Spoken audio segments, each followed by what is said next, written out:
সারা দিন কানে শুনি আর চোখে দেখি America is a great nation, America we are a great nation, make America great again. MAGA সারা পৃথিবীতে তারা শান্তি স্থাপনের জন্য একেবারে মরণপণ যুদ্ধ করতেছে, তাই না? আর এই বাংলাদেশ হলো 12 আউলিয়ার দেশ, শত আউলিয়ার পবিত্র ভূমি, আল্লাহর রহমত আর বরকত একদম ঝপঝপায় পড়তেছে, যে মেঘ ভাঙ্গা যেভাবে পড়ছে সুনামগঞ্জে, বাদ ভাঙ্গে গেছে, এরকম করে পড়তেছে রহমত বরকত।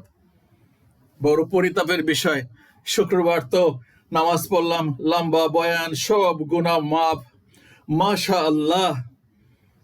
যেভাবে এই দেশ চলতেছে আর যেভাবে পৃথিবী চলতেছে, ফেরেশতারা বলতেছে আল্লাহ মানা করছিলাম আদম জাতির সৃষ্টি করতে, আপনি এখন এই ঝামেলা কিভাবে সামাল দিবেন আমরা জানি না।